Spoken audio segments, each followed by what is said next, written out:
Hello every one, welcome to anti YouTuber vlog. டே என்னன்னு தெரில. Okay, normal day count அப்படியே போட்டுக்கிறேன். அவ்வளோதான். சொன்ன மாதிரியே ஃபோனையும் ரெடி பண்ணிட்டேன். கேமராவை கொஞ்சம் பளபளன்னு தொடச்சி வச்சாச்சு. புதுசாக மைக்கு வாங்கலை, இருந்தது. அதை எப்படி கனெக்ட் பண்ணி யூஸ் பண்ணுன்றதை கற்றுக்கிட்டாச்சு. அவ்வளோதான். இனிமேல் வீடியோட குவாலிட்டி எகிற போது பார்த்துக்கோங்க. ப்ளஸ் இந்த ரூமையும் இன்னும் கொஞ்சம் க்ளீன்லாம் பண்ணிவிட்டு ஃப்ரேம்லாம் செட் பண்ணலான்னு இருக்கேன். ஃப்ரேம் செட் பண்ணிட்டா ஒரு வேலை முடிஞ்சிடும்.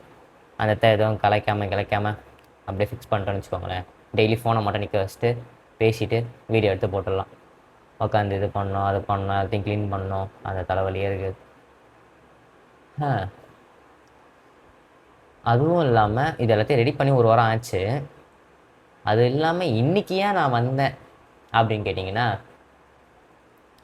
ஒரு விஷயம் இருக்குது. அதுக்கு முன்னாடி இன்றைக்கி என்ன டே, இன்றைக்கி எப்பவுமே டே ரிப்போர்ட் கொடுப்பேன்ல, இந்த மாதிரி இன்றைக்கி என்ன நடந்ததுன்னு சொல்லிட்டு அந்த டாபிக்குள்ளே போவோம்.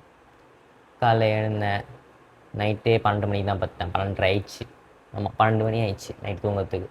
12 மணிக்கு படுத்து திரும்ப காலைல 5:45 எழுந்துட்டேன். 5:45 எழுந்து உட்காந்து படின்னு படித்தேன். ஏன்னா நைட்டு படிக்கல. நைட்டு ஃபுல்லாக ஃபேர்வெலுக்கு ஸ்கிரிப்ட் ஒர்க்கு, டிஜே ஒர்க்கு, அந்த ஒர்க்கு இந்த ஒர்க்கு எல்லாம் இருந்தது. எல்லாத்தையும் கிட்ட தள்ள போட்டுன்னு எல்லா வேலையும் பார்த்து முடிச்சுட்டு படுத்துட்டு காலைல எழுந்து படிக்க ஆரம்பிச்சிட்டேன். படிச்சுட்டு போய் அப்படியே எழுதிட்டேன். ஃபஸ்ட் டைம் ஜாவா எக்ஸாம் அப்படின்ற மாதிரி இருக்குது.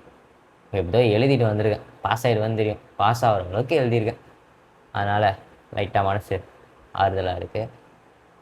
இந்த மைக்கு வேறு போட்டுன்னு வரேன், கசகசன்னு இருக்குது நண்பர்களே. விடுவாங்க வந்துட்டு இதை பாருங்கள், எவ்வளோ பார்த்தீங்கன்னா எவ்வளோ பெரிய ஒயர் பார்த்தீங்களா.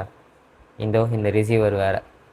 இந்த ரிசீவர் வேறு எங்கேயும் மாட்டணும்னு சொல்லுவாங்க. கிட்ட இருந்தால் தான் ரிசீவர் அதிகமாக கேட்கும், அதான் சொல்லுவாங்க. என்னன்னு தெரில. சரி இருங்க, மொத்தமாக என்ன ஏதுன்னு பார்த்து இந்த மைக்கை பிரித்து ஆராய்ஞ்சிட்டு அப்புறம் நம்ம பர்ஃபெக்டாக வீடியோ போட ஆரம்பிச்சிடலாம். காலையில் எழுந்தேன். அப்புறம் போயிட்டு எக்ஸாம் நல்லபடியாக எழுதிட்டு வந்த உடனே வந்துட்டு மேலே ஆக்சுவலாக பார்த்தீங்கன்னா சேம் இது ஸ்மார்ட் ரூம் போயிட்டு ஃபேர்வெல் ஆரம்பிக்கிற மாதிரி பிளான். கடைசியில் பார்த்தா அது நடக்கலை. அதுக்கு போல் கீழே கூப்பிட்டானுங்க. கீழே யாருமே இல்லை. கீழே நீ தான் சிஸ்டம் பார்க்கணும்னு கூப்பிட்டானுங்க. அவசரமாக ஓடி வந்து இருக்கிற எல்லா வேலையும் இது பண்ணிட்டு சிஸ்டமை பார்த்து முடிச்சாச்சு. சரி, ஓகே ஃபைன், சிஸ்டம் எடுத்தாச்சு அப்படின்னு தோணுச்சுன்னா சிஸ்டம் இது பண்ணியாச்சா. எல்லாத்தையும் முடிச்சுட்டு மேலே போனால் டைம் ஆயிடுச்சு. 2 o'clock ஆரம்பிக்கலான்னு நானுங்க. ஃபஸ்ட்டு 1:45 ஆரம்பிச்சிடலாம் அப்படின்னானுங்க. ஆரம்பிக்கல. 2 o'clock ஆச்சு, ஆரம்பிக்கல. 2:30 ஆச்சு, ஆரம்பிக்கல. கடைசியாக 3 மணிக்கு ஆரம்பித்தானுங்க. 3 மணிக்கு ஆரம்பித்து 4 மணிக்கெலாம் முடிச்சிட்டோம். அதான் ஃபேர்வெல். ரொம்ப அருமையான ஃபேர்வெல். முடிஞ்சது. ஒரு மாதிரி அது முடியும் போதே நான் ரொம்ப ஒரு மாதிரி மனசு கஷ்டமாயிடுச்சு. ஸோ யார்கிட்டையும் சொல்லிக்கல, பெருசாக யார்கிட்டையும் சொல்லிக்கல. முக்கியமான ஆளுங்களை மட்டும் பார்த்து கொஞ்சம் கட்டி பிடிச்சி மிஸ்ஸிங் ஃபீலிங்லாம் இருந்தது. ஸோ அதெல்லாம் மட்டும் போக்கிக்கிட்டு அப்படியே பேகை தூக்கின்னு இவர் மாதிரி அவருக்கு என்னது அரவிந்த் சாமி மாதிரி பேகை தூக்கி மாட்டின்னு யாரோ இவன் யாரோ அப்படின்னு பாட்டு பாடினே ஓடி வந்துட்டேன். அவ்வளோதான், முடிஞ்சு. வந்தேன். வந்துட்டு வீட்டுக்கு வந்துட்டு டீயை குடிச்சிட்டு கொஞ்ச நேரம் அப்படியே மைண்ட்லெஸ்ஸாக இருந்து ஸோ டூம் ஸ்க்ரோலிங் பண்ணிவிட்டு இன்ஸ்டாகிராமில் ரொம்ப நாள் கழிச்சு நீ தான் இன்ஸ்டாகிராமில் எனக்கு தெரிஞ்சு வந்துட்டு வாட்ச் டைம் அதிகமாக இருக்கும். உட்காந்து ஒரு ஸ்க்ரோல் பண்ணிட்டு அப்புறம் இப்போ உட்காந்து சாப்பிட்டுட்டு வந்து மனசு சரியில்லை, ஸோ வீடியோவில் உட்காந்துடலாம் அப்படின்னு சொல்லிட்டு உட்காந்துட்டேன். அவ்வளோதான். ப்ளஸ் என்ன பேசலான்னு வந்தேன்னா டாபிக் பார்த்தீங்க அப்படின்னா டாப்பிக்கு அப்ரிசியேஷன். நிறைய பேருக்கு தெரிஞ்சிருக்கான் என்ன மாதிரி ஒரு விஷயம் சொல்லி இறங்கி நம்மளோட ஃபுல் எஃபர்ட் போடுறோம், நமக்கு பிடிச்ச வேலை ஒன்று கிடச்சிருக்கு, இதில் நம்மளோட மொத்த ஒர்க்கையும் காட்டுறோம், என்ன ஆனாலும் பரவாயில்ல, நம்மளை இதுக்கு முன்னாடி பேசிட்டாங்க, ஸோ அது எல்லாத்தையும் வந்துட்டு கரைச்சி விட்டு நம்ம யாருன்றதை ப்ரூவ் பண்ணோம் அப்படின்ற ஒரு இதில் வந்துட்டு தான் பெருசாக வச்சுருப்போம் மைண்டில் வச்சு இது நல்லா நடந்துடும் அப்படின்ட்டு இருக்கிற மொத்த எஃபர்ட் நம்மளால் முடிஞ்ச எஃபர்ட்லாம் போட்டு எந்த தப்பும் வந்துடக்கூடாதுன்னு சொல்லிட்டு பார்த்து பண்ணாலும் உங்களுக்கு அதில் எந்த ஒரு இதுவும் கிடைக்காது. அந்த டைமில் ஒரு வலி ஒன்று வரும்.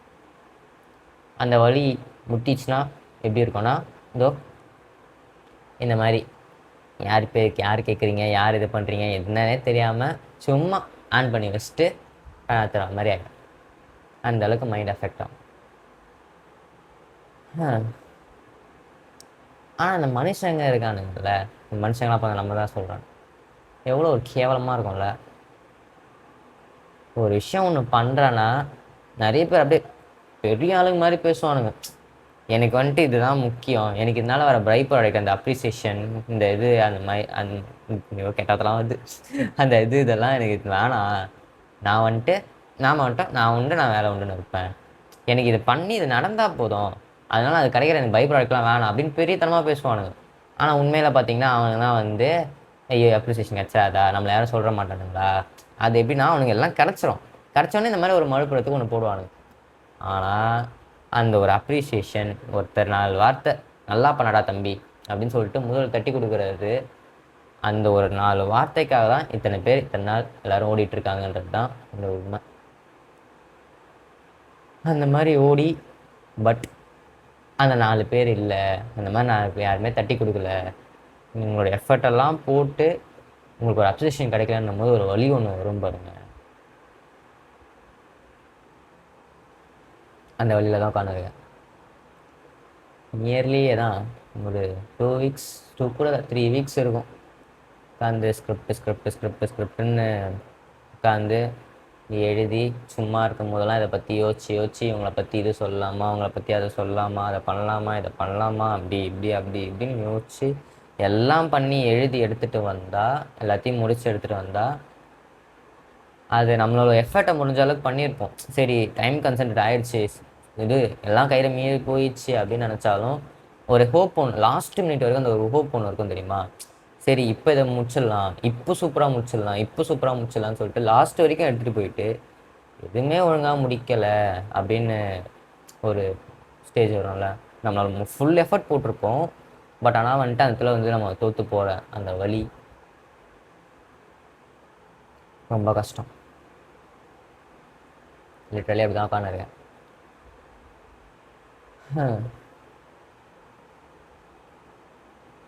யார்கிட்டையும் பேச்சு வாங்கிடக்கூடாது தான். லிட்ரலி சொல்ல போனால் தான் இந்த மூளைன்னு ஒன்று இருக்குல்ல, நம்ம பேச்சு கேட்டே தொலையாது. நம்ம வந்துட்டு அதான் நம்ம ஒன்று பண்ணுறோன்னா அதோட அவுட்கம் எல்லாத்தையுமே யோசிச்சு அது இப்படி தான் நடக்கும், இது முடிஞ்சோன்னே இதெல்லாம் உனக்கு கிடைக்கும் பாரு அப்படின்னு ஒன்று காமிப்பான். ஸோ அதுக்காக நம்ம ஓடுவோம். பட் ஆனால் அதெல்லாம் கிடைக்கலன்னு நினைக்கும் போது அவன் பாட்டு கிளம்பி போயிடுவான். அதுக்கப்புறம் இன்னொருத்தன் வருவான் வலின்ட்டு, டிப்ரெஷன் சொல்லிட்டு. அவனை ஹேண்டில் பண்ணுறது தான் கஷ்டம். இப்போ கூட வந்துட்டு அதான் நான் இன்றைக்கி பண்ணேன், ஆங்கரிங் பண்ணேன், நல்லா தான் பண்ணேன், ஓகே ஃபைன். எல்லாருமே வந்துட்டு இதெல்லாம் சொன்னாங்க. நான் இந்த மாதிரிலாம் வந்து கல் நெஞ்சக்காரெலாம் கிடையாது. இப்போ கூட குரூப்பில் போய் பார்த்தீங்கன்னா ஒரு 4 பேர் 5 பேர் நல்லா பண்ணடா இளமாரா, உன்னால் தான் வந்து ஃபுல்லாக போச்சு, சூப்பராக பண்ணியிருக்க அப்படின்னு சொன்னாலும் நமக்கு தெரியும்ல நல்லா பண்ணோமா இல்லையான்ட்டு. நல்லா தான் பண்ணோம், நான் பண்ணோமா. பார்த்தீங்களா, இந்த ஒரு ஸ்டேட்டு தான். நிறைய பேர் இந்த மாதிரி எக்ஸ்பீரியன்ஸ் பண்ணியிருப்பீங்க. இந்த எக்ஸ்பீரியன்ஸ் பண்ணதெல்லாம் கமெண்டில் போடுங்க, உங்களுக்காக நான் வந்து சொல்கிறேன்டா. ஏன்னா எனக்கு யாரும் வந்து சொல்லலை. ஸோ நான் உங்களுக்கு வந்து சொல்கிறேன், நீங்கள் நல்லா பண்ணீங்க, சூப்பராக பண்ணீங்க, நீங்கள் பண்ணுறது தான் சூப்பர் கெத்து மாஸ்ன்னு சொல்லிட்டு நான் வந்து உங்களை அப்ரிஷியேட் பண்ணுறேன். நான் பார்க்கலன்னா கூட நீங்கள் அதை சூப்பராக பண்ணியிருப்பீங்கன்ற நம்பிக்கை எனக்கு இருக்குது. ஸோ அப்படி வந்து நான் உங்களுக்கு அப்ரிஷியேட் தரேன். இந்த மாதிரி வழி உங்களுக்கு இருந்ததுன்னா தயங்காமல் வந்து கமெண்டில் போடுங்க. நான் அதனால தான் தயங்காமல் உட்காந்து உங்ககிட்ட பேசிக்கிட்டு இருக்கேன். அப்ரிசியேஷன் ரொம்ப மோசமான வார்த்தை இந்த உலகத்தில். கிடைச்சிச்சுன்னா ரொம்ப புனிதமான வார்த்தை, ஐயோ இது மாதிரி ஒன்று இல்லை அப்படின்ற மாதிரி தோணும். ஆனால் அந்த விஷயம் நம்ம கிடைக்கலன்னு நினைக்கும் போது தான் அந்த வலி ஒன்று வரும் பாருங்க. Just feel இட்ரா.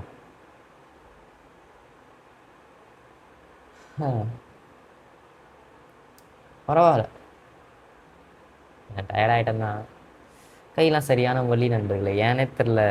இந்த கை இந்த 4 ஆர்ம்ஸா என்னமோ சொல்லுவாங்க, 4 ஆர்ம்ஸ் வந்து அவுரா பென்டனா ஓகே இந்த இடம் இந்த இடம் செம்மையாக வலிக்குது, ஏன்னு தெரியல, செதை பின்னா மாதிரி வலிக்குது, அடிக்கடி செதை பின்னிக்குது, செதை பின்னா செம்மையாக வலிக்குது. இப்போ கூட வச்சுட்டு தான் உட்காந்துருக்கிறேன். திரும்ப நைட்டு இப்போ வீடியோ அப்லோட் பண்ணிட்டு படுக்கும்போது ஒரு வாட்டி அடிச்சுட்டு படுக்கணும், அப்போ தான் கேட்பான். அதுவும் இல்லாமல் போயிட்டு வந்து ஸ்டேட்டஸ் ஸ்டோரி ரெண்டுமே போட்டலான்னு இருக்கேன். ஐ எம் டயர்ட், ஒரு வாரத்துக்கு டிஸ்டர்ப் பண்ணாதீங்கடான்ட்டு. ஏன்னா ராத்திரிலாம் தூங்க கூட இல்லை தான் எனக்கு. அதான் நைட்டு கூட தூக்கம் வரல நண்பர்களே. நைட்டு ஃபுல்லாக கூட வந்துட்டு தான் அந்த ப்ரிப்பேரிங் பிரைன் சொல்லுவாங்க தெரியுமா, அந்த மாதிரி தான் எனக்கு தூக்கம் வரும். ஒரு விஷயம் நான் ஒன்று பண்ண போகிறேன்னா, ஒரு எந்த விஷயமா இருந்தாலும் சரி, நம்மளால் ஒன்று நடக்குது, நம்மளால் அங்கே ஒன்று பண்ண போகிறோம், நம்ம ஒரு பெரிய இம்பேக்ட் தரப்போகிறோன்ற மாதிரி எனக்கு ஃபீல் ஆயிடுச்சுனாலே, நாளைக்கு இதெல்லாம் நடக்கணும், இதெல்லாம் ஆகணும், இதுக்கான அவுட்கம் இப்படி வரும், இந்த பிரச்சனைலாம் வந்துன்னா இதெல்லாம் சமாளிக்கணும், இதெல்லாம் பண்ணணும், அதெல்லாம் பண்ணுன்றது நைட்டு எனக்கு தூங்கிடும். ஆக்சுவலாக வந்து தூக்கம் தான், உடம்புக்கு ரெஸ்ட் இருக்குமே தவிர மைண்டுக்கு ரெஸ்ட் இருக்காது.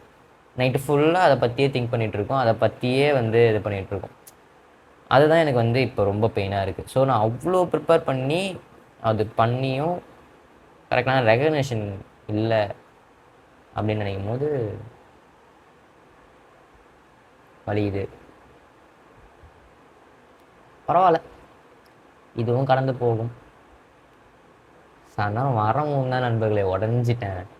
ரொம்ப ஒரு மாதிரி திங்கிங் போயிட்டு ஒரு ஸ்டேஜிங் மேலே வந்துட்டு தான். ஆக்சுவலாக எனக்கு வந்து இந்த மைக்குன்ற பொருள் வந்து ரொம்ப பிடிக்கும், ஏன்னு தெரியாது இன்ன வரைக்கும். அந்த மைக்கை கையில் பிடிச்சிட்டு அந்த பேசுகிறது, நம்ம பேசுகிறது 4 பேர் கேட்குறாங்கனாலே வந்துட்டு அப்படி இருக்கும் எனக்கு.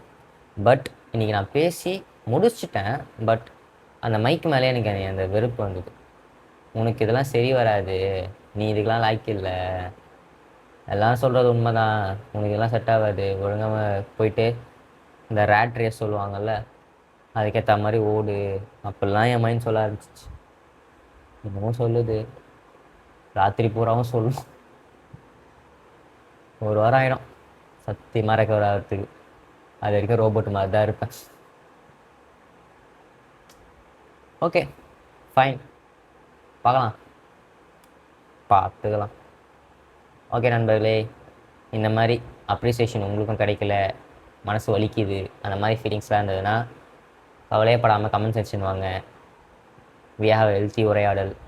ஒரு மாமனா, மச்சானா, நண்பனா, நண்பியா, என்ன வேணுமோ எதுவாக இருந்தாலும் நான் இருக்கேன், வாங்க பார்த்துக்கலாம். ஓகே, இந்த வீடியோ பிடிச்சிருந்தா லைக் பண்ணுங்கள், ஷேர் பண்ணுங்கள், கமெண்ட் பண்ணுங்கள். அதெல்லாம் சொல்ல மாட்டேன், ஏன்னா நான் என் anti YouTuber. Okay, anti YouTuber விதமாக ஒன்று சொல்கிறேன், பிடிச்சா லைக் பண்ணு, பிடிக்கலையா டிஸ்லைக் பண்ணு. ஓகே, அதே மாதிரி இந்த சேனல் ஐட்டம் கண்டினியூ பண்ணணும் அப்படின்னு தோணுச்சுன்னா சப்ஸ்கிரைப் பண்ணு. நம்ம ஒரு கல்ட்டாக ஃபார்ம் ஆகலாம். உனக்கு தேவையானதை நான் தரேன், உனக்கு தேவையான மென்டல் சப்போர்ட்டை நான் தரேன், எனக்கு தேவையான மென்டல் சப்போர்ட்டை நீ தான். ஓகே, மனம் இருந்தால் மார்க்கம் உண்டு, சாரி, மனம் இருந்தால் மார்க்கம் பந்து, நம்ம Kamal Haasan dialogue. So don't worry, be happy, என்னென்ன இருந்தாலும் பார்த்துக்கலாம். இதெல்லாம் நான் உங்களுக்கு மட்டும் சொல்ல, எனக்கு நானே சொல்லிக்கிறேன். So life is hard but not impossible. Bye bye நண்பர்களே. நாளைக்கு கண்டிப்பாக ரூமை க்ளீன் பண்ணிவிட்டு சண்டே தான், ஸோ மேக்ஸ் எக்ஸாம் தான், பிரச்சனை இல்லை. இருக்கிற ரூமெல்லாம் க்ளீன் பண்ணிவிட்டு பர்ஃபெக்டான ஒரு ஃப்ரேம் செட் பண்ணி, இதுக்கப்புறம் டெய்லி வீடியோ சும்மா ஆன் பண்ணி வச்சுட்டு பேசிவிட்டு என்ன நடந்ததுன்னு சொல்லிவிட்டு கட் பண்ணிட்டு வீடியோ அப்லோட் பண்ணிடுறேன். மைக்கை வந்து ரெடி ஆகிடுச்சுன்னு தான் நினைக்கிறேன். அவுட் எடுத்து பார்த்தா தான் தெரியும் கரெக்டாக கேட்டிருக்கா இல்லையான்ட்டு. அதில் பேட்ச் ஒர்க்லாம் பார்க்கணும். பார்த்துட்டு வீடியோ அப்லோட் பண்ணிட்டு தூங்குறேன். நீங்களும் தூங்குங்க. Happy Saturday, weekend, happy weekend. ஜாலியாக இருங்க, சந்தோஷமாக இருங்க, சண்டேவை நல்லா என்ஜாய் பண்ணுங்கள். ஓகே, சண்டே நாளைக்கு வீடியோ வரும். பாய் பாய்.